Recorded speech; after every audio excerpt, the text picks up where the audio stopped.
Ayan. Hello everyone. Welcome to another episode of my podcast, The Melopod. And for those who doesn't know me yet, I am Carmelo Georges Derder. And today, nandito tayo sa F Park dito sa UPLB. And we're gonna discuss about the importance of exercising pa rin as a college student. So, and naisip ko lang tong topic na to kanina habang nag-workout lang din ako. And feeling ko important topic siya na mapag-usapan kasi um, alam naman natin na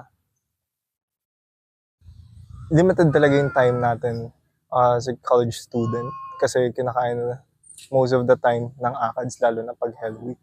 So, before I start pala, yun nga, gusto ko munang pakita sa inyo kung nasan ako.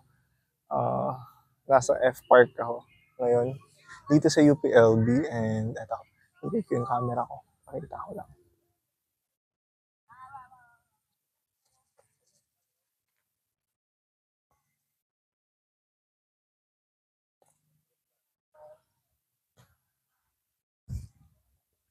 Ayan. Yun yung view dito sa UPLB sa F Park. Okay lang. Sinabi naman. Ayan. And ayun. Ngayon kasi is summer dito sa UPLB and actually graduation season na. Most of the colleges are having their parang graduation nila per college kasi dito sa UPLB and alam ko in UP in general uh, meron tayong multiple graduation, commencement ba tawag? Exercises na ang alam ko lang na nag-exist is isa per college and isang yung univ-wide. So ayan, may graduation ngayon nagaganap and kung napansin niyo yung field kanina bagong tabas. Getting ready for the univ graduation and right now may ongoing pa rin na um, mga college graduations. I don't know anong mga colleges pero isa sa mga alam ko isa sa SEAT yung sa engineering na college. So ayun, without out of the way, let's go back dun sa pinag-uusapan sa main topic natin for today. And that's the yun nga the discussion of dapat ba ako mag-workout pa rin kahit college student na ako? Or kung hindi man ako nag-i-start pa, why should I do it? Anong importance niya? Anong benefits? And hindi ba siya, yun nga, makakasagabal sa ACADS ko in general? So, ayun, let me share my story muna siguro on how I started din. So, I don't want to box lang the idea of exercise sa pag-workout. This could be sports, basketball, badminton, or kahit yung simpleng pagtakbo mo lang sa umaga, or kahit nga yung pag-walk, that comes a long way na. Pero mine, I had multiple. Pero yan, yeah, let's start with my journey. Nagsimula ako grade 8 ata yun when I was second year high school nun for those others. Grade 8, isa ako sa mga pinakaunang like talagang I did not have any sports kasi talaga na like hobby talaga. So nag-start ako mag-workout. Hindi ako masyadong magaling na mag-basketball or something. Kahit anong sport, medyo wala talaga akong forte. So yun, nung mga panahon kasi na yun, grade 8 ako, that's 2017, 2018. Ay hindi, tama, 2000, ano na rin natin, 2018. I was, kasagsagan yun ng K-pop talaga na BTS, EXO, etc. And during that time, naalala ko, I was, ewan, high school kasi ako na, so like I'm trying different things pa.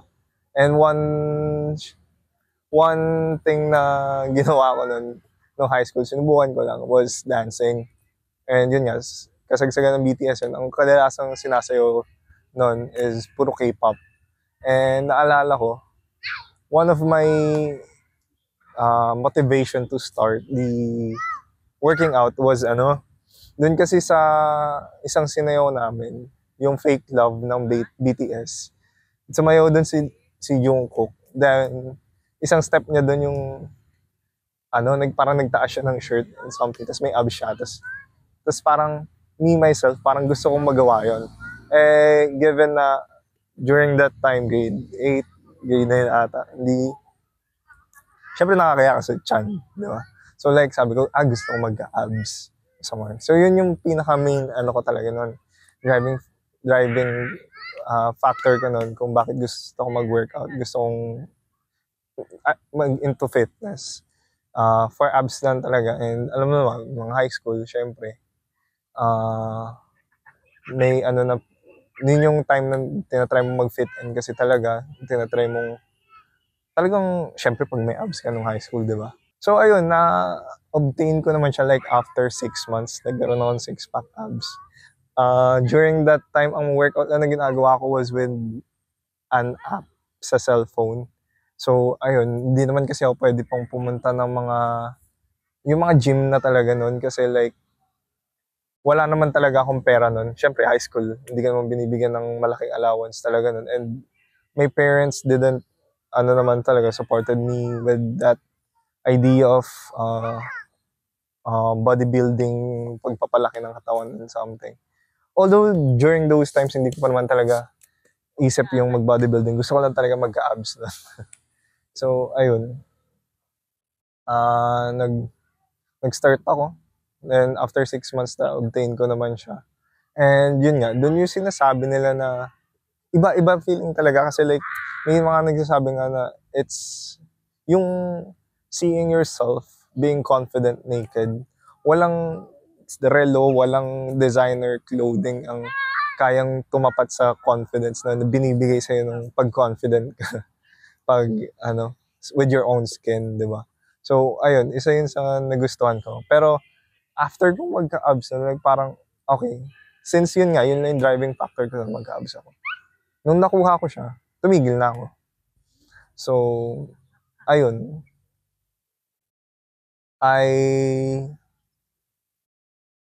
grade 9, grade 10, lumipas nun, tumigil ako. Then, nawala, nag-chan na uli ako, etc.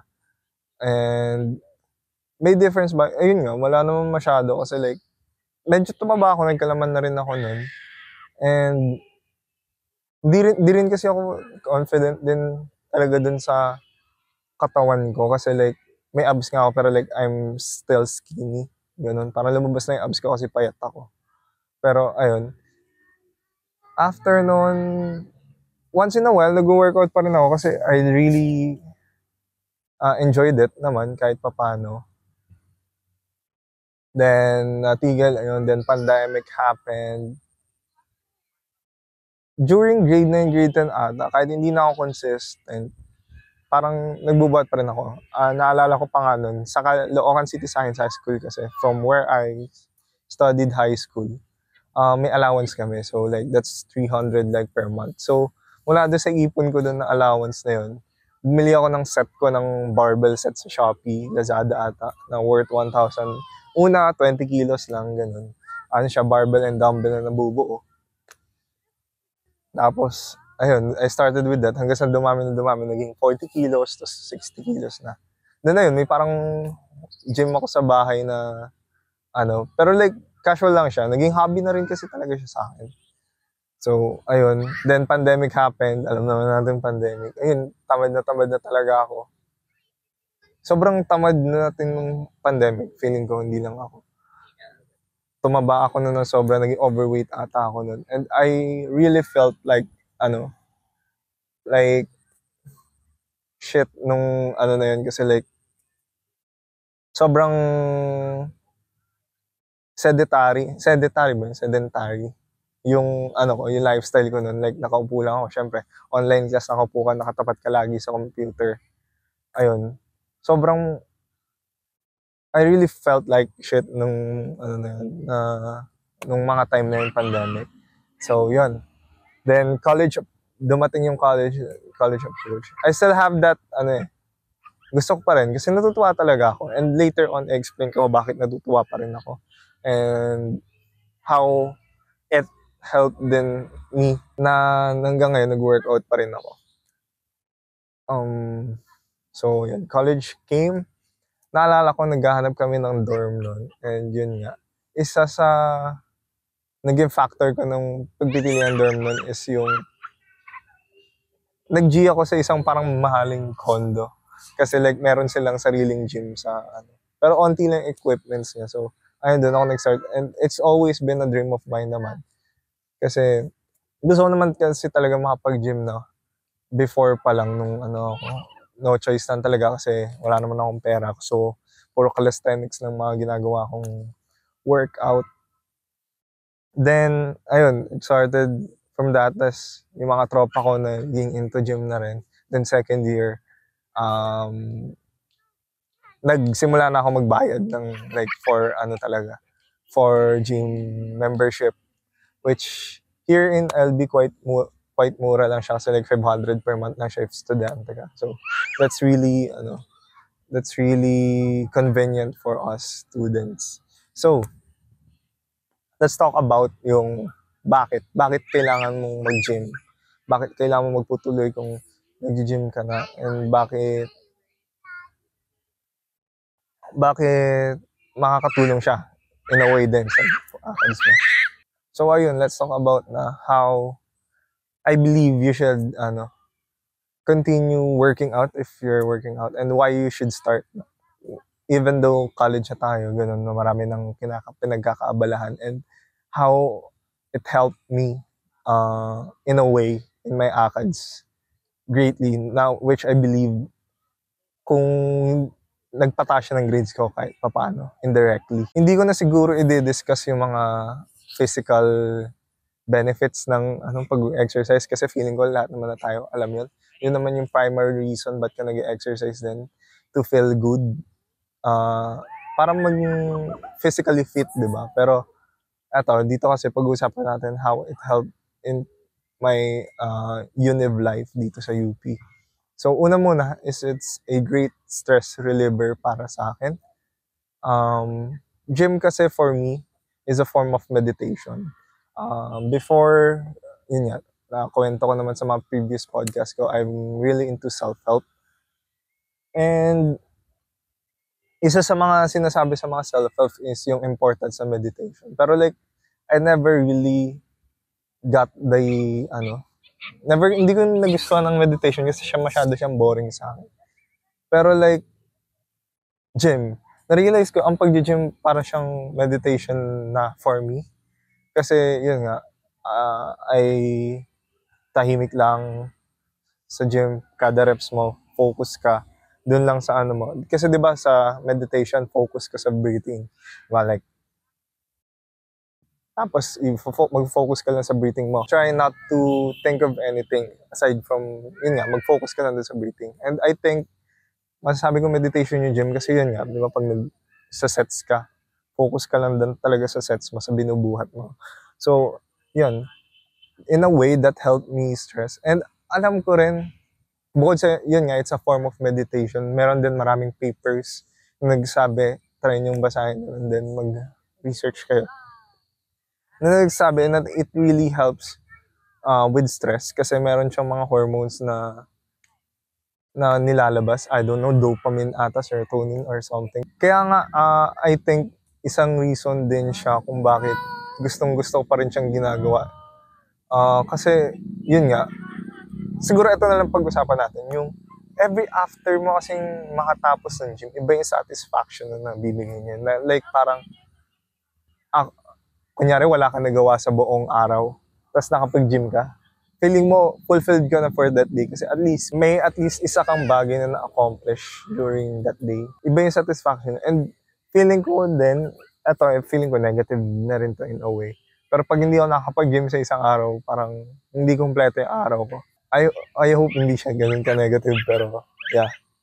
Iba kasi talaga yung satisfaction ng nabibigay pag pag nakapag-gym ka kasi like feeling mo, lumakas ka, ganun, na mas naging healthy ka. Iba yung ano niya sa ano.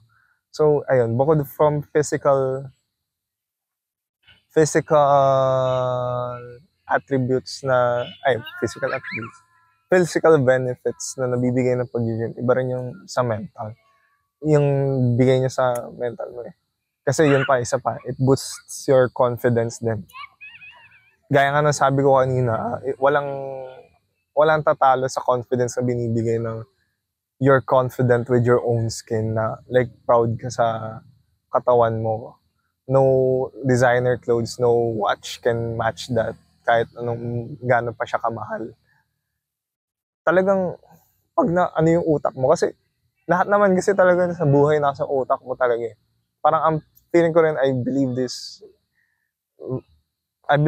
genuinely, na ang utak mo lang naman kasi kalaban mo talaga lagi sa buhay. Pinaka ano mo, pag na-master mo yung utak mo, feeling ko you'll be unstoppable talaga. So, ayun. Next is yung sleep. Ayun. May researchers din na nagsasabi na it promotes better sleep kahit pa paano. And, ayun, feeling ko naman, that's a no-brainer naman na masyado na how exercise helps you with your sleep. Kasi like, syempre, after a good exercise, masarap matulog, di ba? So, ayun. As a college student na yung iba, lalo na kung like insomniac ka. Although, wala naman ako alam about insomnia masyado. This is not a medical advice. Pero feeling ko in a way, nakakatulong din siya. Lalo na kung ikaw, a college student, syempre, let's put insomnia out of the way kasi wala naman ako masyadong. Pero yun nga, as a college student, lahat, feeling ko makaka-relate naman dito na minsan napipilitan ka talaga mag all-nighters and nakakasira siya ng body clock mo. And exercise in a way helps you fix that. Na mabalik yung body clock mo kapag kailangan na. Kasi minsan 'di ba may mga araw na ako tulad ko, Hell Week, kailangan ko talaga mag all-nighters. Parang after ng Hell Week na yun, nasanay na yung katawan mo na walang tulog. Na, anong oras na natutulog. So like, minsan ang hirap talaga matulog ulit and bumalik dun sa dati mong sleep cycle. And I think exercise yun nga, nakakatulong sa kanya. Then next, energy. One of the biggest misconceptions when it comes to working out is yung misconception na, ay, hindi ko na kayang mag-workout kasi pagod na ako sa school, na ganun. Kung mag-workout pa ako, syempre, like, we all know what it feels like to work, to do tasks na physical na, kahit hindi pag-workout, like, kung kunyari, naglinis ka lang ng bahay, di ba, nakakapagod siya, etc. Pero yes, sa una, ganun, oo, nakakapagod siya. Pero, pag nag-workout ka kasi or nag-exercise ka, nagpapakondisyon ka, di ba, like, from sa una, sabihin natin, let's compare it sa running so that you could, mag-analogy tayo with walking na. Di ba, syempre, sa una, pag tumatakbo ka, let's say, ang kaya mo ng takbuhin is like 1 kilometer. Yun lang. Tapos after 1 kilometer, pagod ka na. Pero with consistent repetition, ganun, lalayo yung mo eh. So in a way, you're extending your tank din. Oo, in a short term, nakakapagod siya. Kasi mabibigla yung katawan mo. Masakit din siya. I'll be frank here. Masakit din siya sa katawan sa una. May tinatawag tayong delayed onset muscle soreness pag nag-workout ka or kahit anong sport. Pero in the long term, like after a week siguro or month, give it a month max,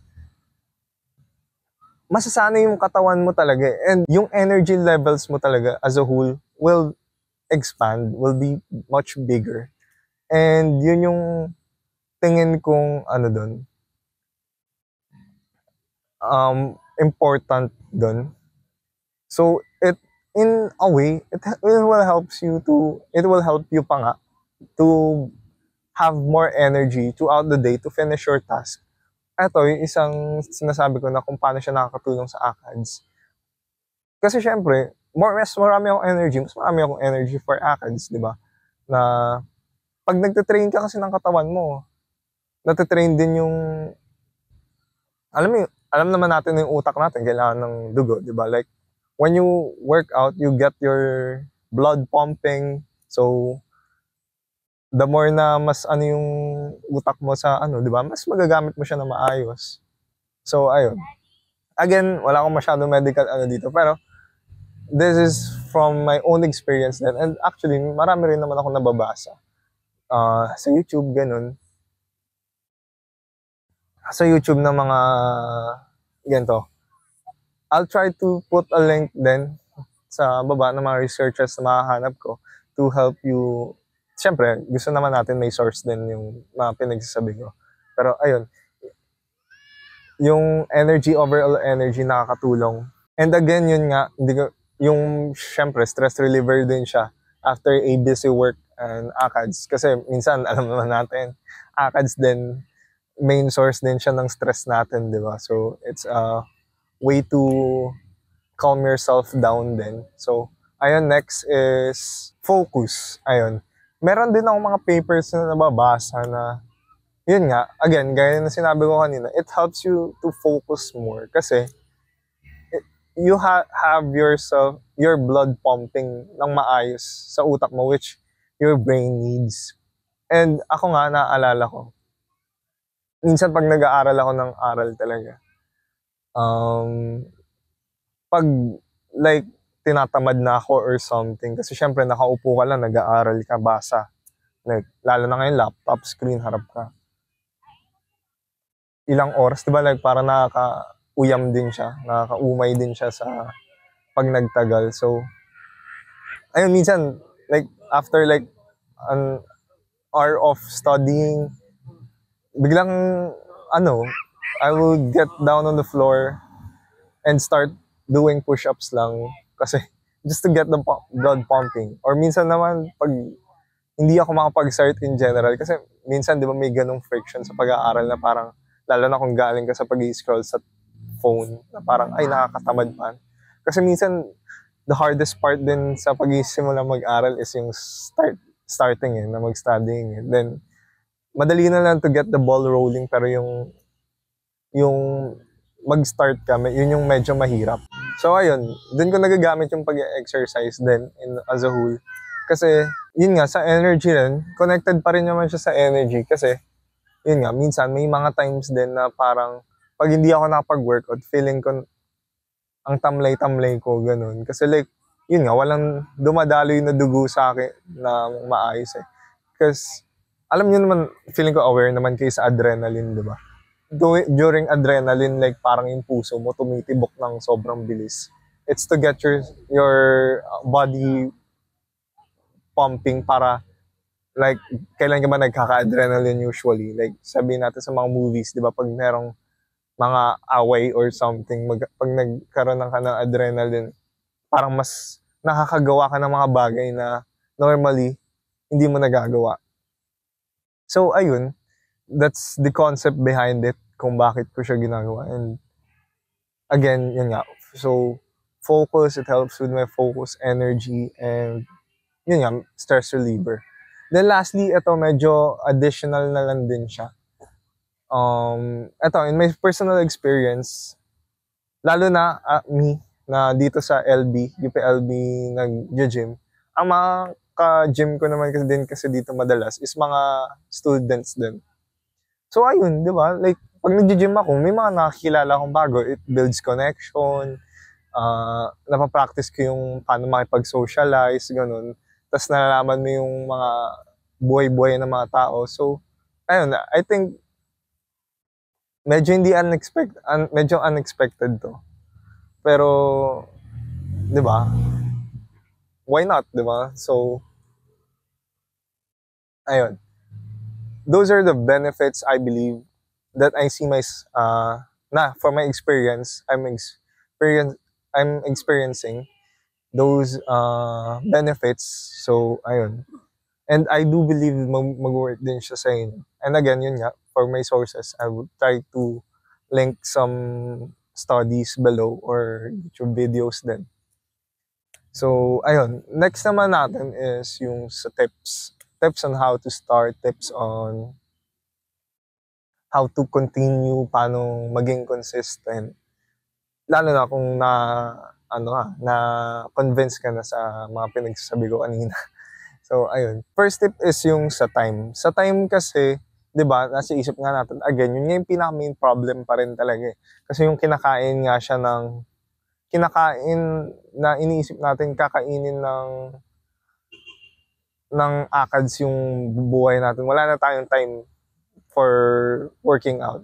Parang, kung iisipin mo as a college student, parang inserting just minutes of your day para sa pag-workout is too much of a luxury na to have, na parang medyo imposible na siya. Pero kaya siya in my experience. First important thing kasi para masingit mo siya sa araw mo is to like allocate a time talaga. Na like for me, every 3 o'clock ng hapon after class, or minsan may class pa rin naman ako after, 3 o'clock, pag 3 o'clock yan, gym na sa akin. Matic na yun sa katawan ko. Gym na yun. Kasi, mamamove yun eh. Like, sure ako, hindi mo napapansin, pero yung mga bagay na like TikTok, binge watching ng palabas, minsan nagagawa mo yan and hindi mo naman namamalayan kung ilang oras yung nagagamit mo. So like, we can do a switch na so, imbes na mag-scroll ka through TikTok, ganun, mag-gym ka na lang, di ba? Like, pero baka sabihin mo na, di ba, yung TikTok na nga lang din yung stress reliever ko, ganun. Well, eto, I'm here to say na an exercise that you really love is way better than TikTok. Iba yung dating niya, iba yung calmness, iba yung relief, iba yung satisfaction na mabibigay niya sa'yo compared sa pagti-TikTok mo lang talaga. Kasi yung TikTok parang burst of ano lang siya eh. Iba yung fulfillment sa pag-gym mo eh. Like, meron siyang hindi ko ma-explain na factor ng talagang masasatisfy ka. Like how you do with TikTok. So ayun nga, mag-allocate ka ng time mo. Kasi ang mangyayari doon, like sabihin natin, ina-allocate mo yung time mo sa, like, ganito rin naman nag-work to eh, sa school. Nag-allocate ka ng time mo for your classes, di ba? So may schedule ka. Maglagay ka rin yung schedule mo for workout and exercising para ang mag-a-adjust ngayon is yung other tasks mo na hindi naman ganun ka-importante talaga. Tulad ng, yun nga, pagpa-phone mo na doom scrolling ba tawag doon, or mindless scrolling. Ang mangyayari, di mo mapapansin mo na lang, promise, I am telling you. Basta ma-schedule mo yung pag-workout ng gantong oras, mahahanapan mo siya talaga ng oras within your day. Ay, tas isa pa pala, habol ko lang, yung sa focus. Kasi 'di ba? Again, with the time, yung switching with TikTok and working out. Pag nagte-TikTok ka, eto, feeling ko this is the reason then why nung pandemic is very sedentary ako. Kasi 'di ba may TikTok nun. Pag nagte-TikTok ka kasi nakakatamad na talaga eh. Like magtutuloy-tuloy na yun, mag-snowball na yun eh. So it helps with my focus kasi TikTok, alam naman natin, it shortens your attention span. I mean, almost every app, ganun na yung ginagawa. Tapos biglang dumating pa si TikTok na like parang ilang seconds lang. So it really shortens your attention span. And removing or diminishing your time with TikTok by replacing it with gym, yun, na-extend niyo yung attention span. Na-extend niyo yung attention span mo. Then, na-extend niyo yung attention span mo na, in turn, ayun nga, will help you more to focus sa pag-aaral mo. Yun nga, if you're a beginner naman, starting small is the next step then. Kasi, syempre, starting small and not being too perfectionist. Kasi gusto natin, di ba? Like, ako may ganito akong toxic na, like, ngayon, like, HK ako ng badminton. Gusto mo agad magaling ka eh. Like, badminton, magaling ka kaagad. Pero hindi kasi ganun yun eh. Like, everyone naman starts small. And yun, sa pag-exercise, hindi ka naman, kunyari, nagbubuhat ka, hindi ka naman makakapagbuhat agad ng parang sila The Rock, ganun, or kung sino mga malalaki katawan dyan, di ba? So, ayun, start small. Pwedeng kahit nga mag-workout ka lang for 30 minutes a day, that will give you, good start na rin. At least nag-workout ka, di ba? And I believe yun nga, with all the benefits na sinabi ko kanina na when you experience it, it would start the ball rolling din kasi talaga. The most important thing kasi talaga pa rin naman is starting. It's the hardest part. It's the hardest thing, but it is also the most important thing when doing any habits naman kasi talaga. Next tip, listening to music. Pag nag-workout ka or nag-training ka ng sports mo or tumatakbo ka, music. Like, iba talaga. So, sobrang calming na nga ng pag-workout mo. Tapos like, meron ka pang good music sa tenga mo. It's really calming. Kaya nga, I believe it's a better way to rest than TikTok or Instagram, Facebook talaga. Kasi, yun nga, you get the benefits of the rest sa utak mo. Yung nare-rest utak mo. Pero, you get all these benefits, the physical benefits, mental benefits, which I think is a very very big win na rin talaga as a whole. And eto, may isa pang tip din na tinuro si Tito Mikey na panood ko sa podcast niya. Ginagawa daw niya is, kunyari, nagta-treadmill siya. He would watch a series na parang, yung series na yun, dun lang niya sa gym pwedeng panoorin. So, gagawin niya, like, let's say, manood ka ng series na, Bridgerton na series. Tuwing nagta-treadmill lang siya, dun niya lang pinapanood yung Bridgerton na yun. So, napipilit siya ngayon kasi syempre, kung gusto niya manood ng Bridgerton, kailangan niya na mag-treadmill. So, parang, alam mo yun, nagagawa mo yung napagdidikit mo yung dalawang bagay. So, ayun, napipilitan siyang mag-workout. Kasi, to watch a episode of that series, kailangan niyang tumakbo ngayon. Which is a good way din, if you're starting pa lang, or kahit hindi, kahit pag, let's say, sabihin na lang natin na parang tinatamad ka na, nagsisimulan ka na mawala ng gana. Like, it's a good hack din. I think to hack your body into thinking the exercise is very fulfilling kapag yung katawan mo parang ayaw na talaga na parang tinatamad ka na. Then lastly, pag-usapan naman natin yung financials. Kasi ito, pinakamalaking burden ko talaga. Pinakamalaking adversity na face ko. Kasi ako, gusto ko naman talaga mag-workout. Pero yun nga, hindi naman ako sinusuportahan din masyado ng magulang ko financially about this.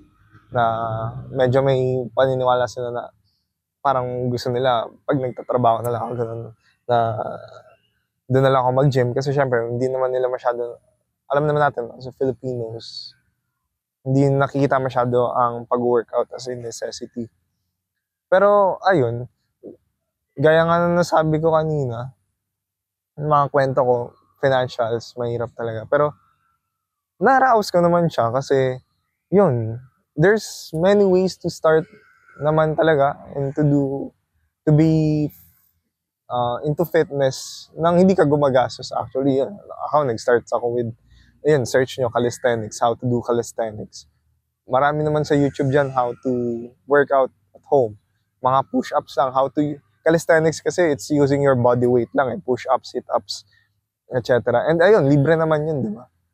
So, ayun, there's no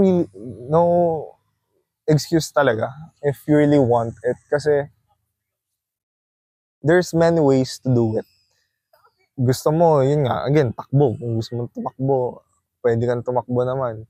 Although nakikita ko rin yung problem ng, ako maswerte kasi ako dito sa LB, maraming kang matatakbuhan. Pero yun nga, sabihin natin hindi ka makatakbo, pwede naman mag-jumping ropes ka na lang. Jumping rope. Yun, bibili ka ng jumping rope, pero magkano lang naman jumping ropes sa Shopee, may mga cheap ones naman dyan. It's a form of exercise pa rin. Kung hindi pa rin talaga kaya, pwede ka mag-jumping jacks na lang. Ang dami talaga, ang daming way to do it. Then, yun nga, pag nakaluwag-luwag ka na, dun mo na lang din i-tailor fit to, upgrade. Pero, important kasi talaga na, yun nga, you start. Starting. I can't emphasize this enough.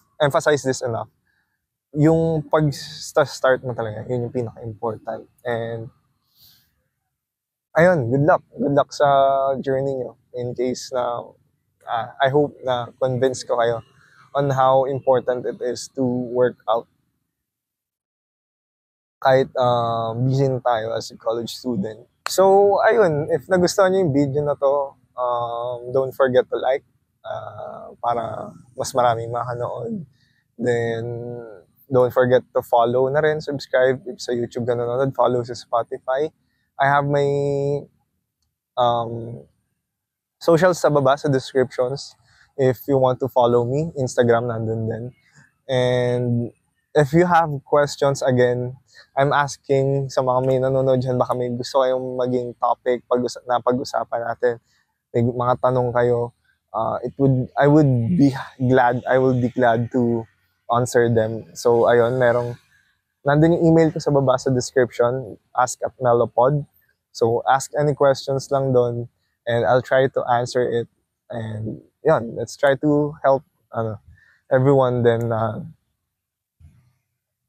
share knowledge. Ayun. And, isa pa, lastly pala, if, lalo na if nasa LB ka lang or something, I'm really trying to start a series din kasi na nag-i-interview ako. So, ayun, if may mga topic ka, pwede nyo ako i-reach out din dun sa email na yun to, ayun, let's just discuss some things na tingin natin useful sa mundo. Like, ayun, kwentuhan lang, ganun, na to share something na may sense sa mundo. So, ayun, just hit me up in my email, questions, pwedeng, kung gusto niyo ng interview, gusto niyo magpa-interview, usapan na yun. The email is just right below. Yan lang. Thank you very much. Goodbye.